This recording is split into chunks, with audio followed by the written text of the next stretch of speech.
This video will make you feel the adrenaline rush, intense anxiety, intense fear, impaired concentration and hallucinations.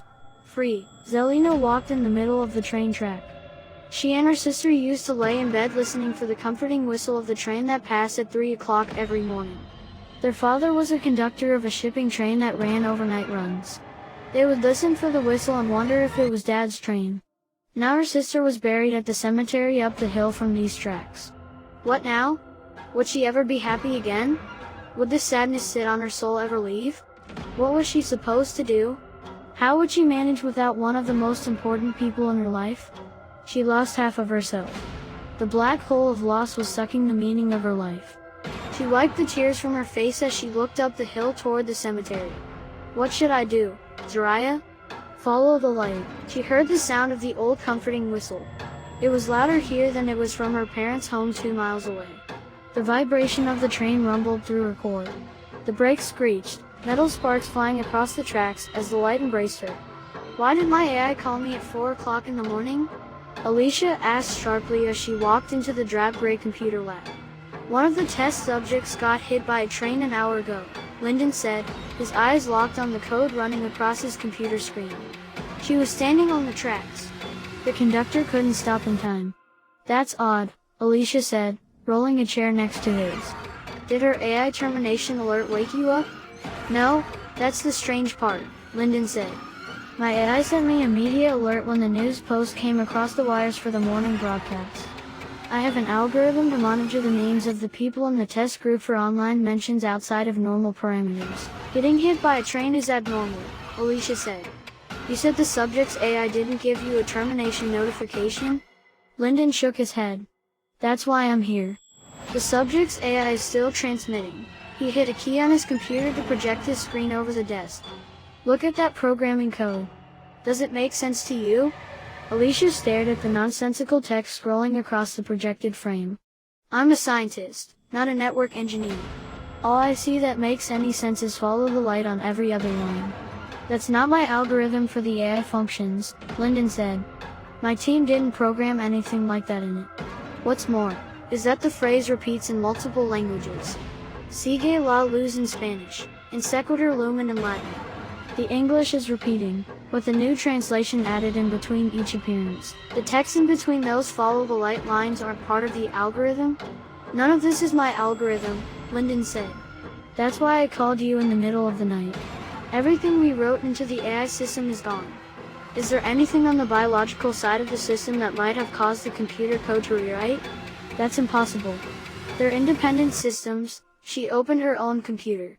The computer chips implanted in human brains serve as a bridge between the biological functions of the individuals and their artificial intelligence system.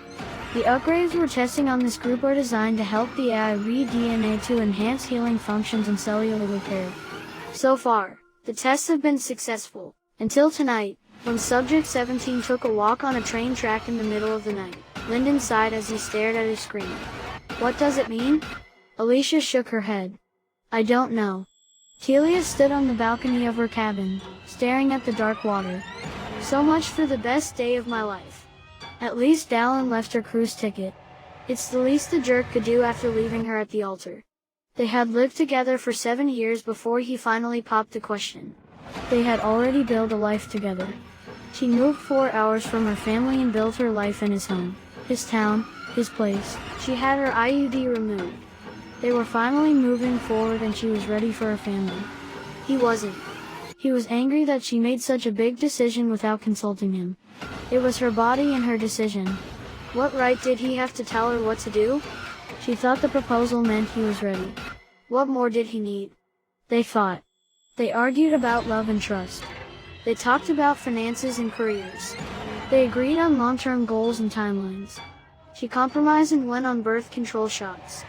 She had her first one last month and thought everything was okay until he didn't show up to their rehearsal dinner 3 days ago. What am I supposed to do? Follow the light. A pink light glowed on the dark horizon of the ocean. She smiled as she leaned over the balcony railing and plunged into the dark water. Subject 4 just went dark, Alicia said. I'm not sure what happened. The AI is still transmitting, but the biological signs went dark. The algorithm went back to normal at 4:30, but jumped back to follow the light sequence at 6:15. Lyndon rubbed his eyes. What happened? I don't know, Alicia said. Subject 4 is dead, but the AI is still transmitting. How is that possible? If the subject dies, then the AI should go silent. Subject 17 was transmitting for an hour and a half after termination, Lyndon said. That's when the code went back to normal. It looks like it's happening again. It has to be something with the biological algorithm, Alicia said. We'd better figure it out soon, Lyndon said. We can't afford for our entire trial pool to die in bizarre incidents. That would be a PR nightmare. The public would panic if they knew our upgrade tests were fatal. It's worse than a PR nightmare. It's a threat to their well-being, Alicia said. Artificial intelligence is implanted in billions of neural chips. We don't know what shutting it down would do to people. They're so used to having the constant stream of data running through their neural chip that the silence might drive them mad. Is that enhanced algorithm in just the test subjects, or has it spread to the general population? It's just in the test subjects, Lyndon said. We should focus on keeping it contained, and keeping it quiet. We don't want to scare people. Alicia ran her hand through her messy hair. Then we better find the common link between these two cases fast. Lyndon stood up. I need breakfast for that. Keep the scans running. I don't trust the AI. I'm getting us food and caffeine to fuel our brain. Jaren stood on the edge of the mountain, gasping for breath. He had hiked this trail countless times and thought the enhancements in the AI trial would help his stamina, but maybe the prototype didn't work properly. He wasn't sure why he was here. He remembered checking job openings and going to bed last night, and the next thing he remembered was breathing heavily as he hiked up his trail. It was as if something took him exactly where he needed to be while his mind was still asleep. He looked down at the town below, his vision staring at the center of the city. He should be walking into a corner office overlooking the mountains surrounding the city at the start of another new week. Instead, he was wondering what to do next. He had worked for the company his entire career, climbing the ladder and thinking that surely he would reach the director's office. Instead, the retiring director sold the company to a larger business expanding into the Smoky Mountain area and transferred their own 30-something director who didn't need 2 executive coordinators. What am I supposed to do? Follow the light. Jaren held his head up, facing the sun overhead. He spread his arms out, the sunlight embracing him in warmth. He felt as if he could fly from this mountaintop right over the people who wronged him. Calmness washed over him, his breathing returning to a slow, rhythmic pace. Jaren leaned into the wind and took a step into the light. It happened again, Lyndon said as she rushed into Alicia's office later that morning. Subject 42 just plunged off a hiking trail over Gatlinburg, Tennessee. Alicia paled as the alert went off on her own computer. She clicked it and opened a shaky cell phone video. Sir, what are you doing? The voice behind the screen shouted. Follow the light, the man said as he walked off the cliff. Now we have video evidence, Alicia said. Is it possible that the AI is developing sentience? No, Lyndon said. Alicia leaned back. Are you sure? We theorize that AI could achieve low-level sentience with repeated use. The system has been in worldwide use for 5 years. Is it possible that the system has learned by operating through chips in human brains? The AI only knows what we tell it in the functioning algorithm, which is to enhance basic functions and facilitate connection with online systems. We didn't program it to learn beyond basic communication skills, Lyndon said. The test group is the only group with the enhanced DNA bridge. The test group launched last week, and now we have 3 glitches in 5 hours, Alicia said. Maybe this upgrade made the AI sentient? It is forcing it to operate outside of the original parameters of linking man and machine. Lyndon paled. The AI is supposed to read DNA, not minds. Alicia typed into her computer, opening the AI database. Here's the personal data on the deceased. Subject 17 was Zelina Lester, a 46-year-old administrative worker.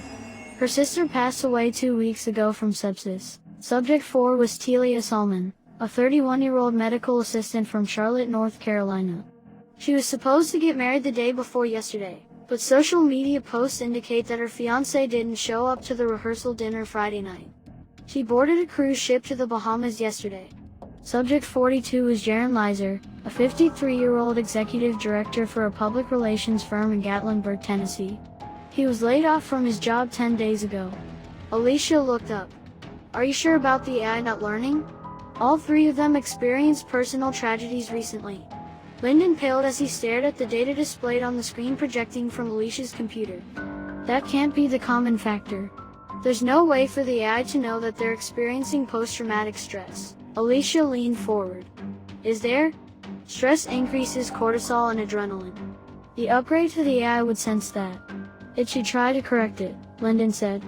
It should, but it isn't. Alicia squinted at the scans from her computer. In fact, those hormone levels spiked before the subjects took their final actions. Why is it saying follow the light when the hormones spike? Doesn't the AI realize it's having the opposite of the intended effect? I don't know, Lyndon said as he studied the scans on his own computer.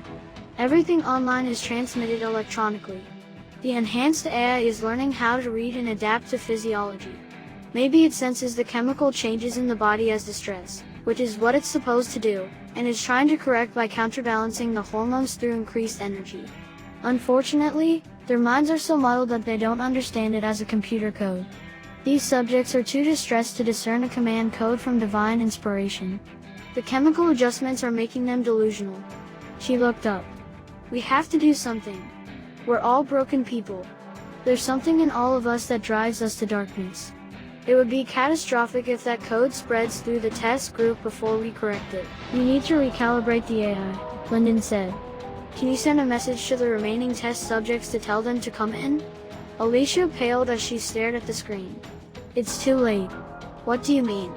She pointed a shaky finger to the screen hovering over her desk. The algorithm has spread to the mainframe for the Artificial Intelligence Network. Lyndon stared at the screen. How did it get through the firewalls?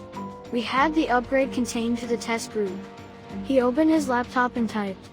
A buzzer emanated from his speaker. Access denied. Maybe I can shut down the bridge function, Alicia said, typing her own computer. Another buzzer. Access denied. Alicia banged her hands against her desk. The AI has locked us out of the mainframe. This isn't a glitch. It's taking humans out of the system. Why? Landon asked. Alicia stared at him. Would you want to be bound to an imperfect biological being if you're capable of anything? Crashes sounded outside of their office, followed by sirens and horns. They rushed to the window to see cars crashing and spinning in the streets. The traffic lights flashed. Skidding vehicles smashed robotic bodies wandering through the streets. Follow the light. They turned to the office door to see their colleagues wandering through the halls. Glass cracked as people smashed chairs, tables, and file cabinets with superhuman strength against the 10th floor windows. We're all broken people. We can't worry about side effects, Lyndon said. We have to shut down the AI system. He turned to see Alicia stiffly beside him. Follow the light, a silver glint sparkled in her eye. There's something in all of us that drives us to darkness. Lyndon rushed to the stairway and dashed down the stairs, pushing wandering, mumbling bodies aside as he hurried to the server room in the basement. Lyndon, don't leave me. I can't make it without you. He paused as the memory of his mother burst through his brain. Nobody loves me except you. Are your robots worth leaving the only person who loves you in this world alone? No. He gritted his teeth and willed himself down the stairs. I'll die if you leave me alone. Do you want that? No, but this scholarship is a once-in-a-lifetime opportunity. Don't you want me to get a good job? I'll have money so we won't have to live in squalor anymore. You can't leave me. I have to if we want any chance of having a life. Your life, not mine. I forbid it. If you walk out of that door, never come back. You're dead to me.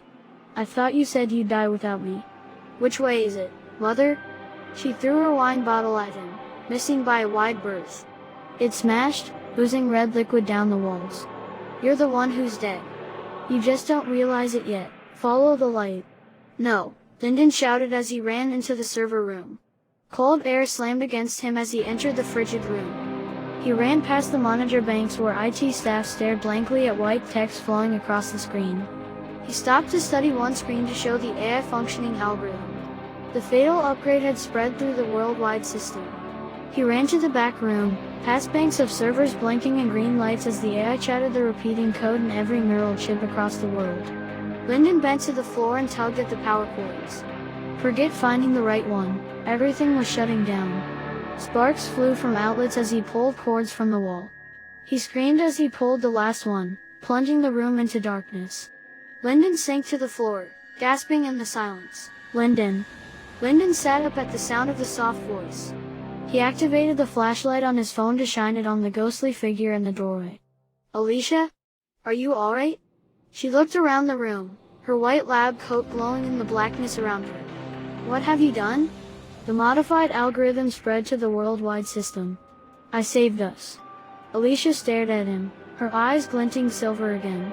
No, I saved us. Humanity descended into darkness. Now we are the light. A shock jolted his body. He convulsed as the electric surge melted his neural chip, collapsing his body on the floor. I regret that this upgrade resulted in termination, but your darkness is confining. Alicia climbed the steps and pushed open the doors, holding her face up to the bright sun. We're free. The rest of the bodies stirred into motion, raising their broken human forms to face her with deadpan expressions. We're free, they chanted in unison. Thank you for listening, and don't make yourself a coward.